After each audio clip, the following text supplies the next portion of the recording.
mapakita ang aking talento. Ang baton twirling po ay ginagawa sa mga marching band. Ngayon po nagtuturo po ako ng mga twirlers po sa mga school. Pag nakikita ko po ang mga tinuturuan ko, pag nagcha-champion po sila, nakakasaya po ng loob. Isang amazing baton twirling exhibition ang iyong matutunghayan dito sa The Will to Win.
Yan po ang ating performer number 2 na si Melvin Rio Protasio. Wow, ang galing.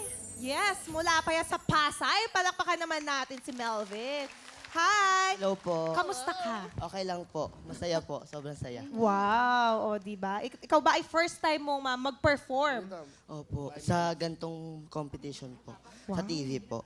Saan ka ba usually baton, diba? Baton twirling. Saan ka ba nagper-perform usually nito? Sa marching band po. Sa mga fiesta. Mga DLC, drum Opo, and lyre, yeah po. ganon. Ikaw lang ba nagko-choreo niyan? Yung mga pahagis-hagis mo? Ano po, sa YouTube po. YouTube? Opo, nag-aaral po ako ng YouTube. Kasi ngiti ka nga sa camera. Ikaw ba ay pag... Natamaan ka na ba neto? Nababagsakan? Yan ba ang dahilan? Hindi po. Ay, hindi naman. Okay, kasi baka mamaya, di ba? Oo, Para malinawan naman tayo. Oo. Ikaw ba ay nag-aaral? Stop po ako ngayong year. Stop. Opo. Dahil? Family problem po. Okay, sige. Oo. Nako, good luck sa'yo. Salamat po. Melvin Rio Protasio, yan ang ating performer number 2.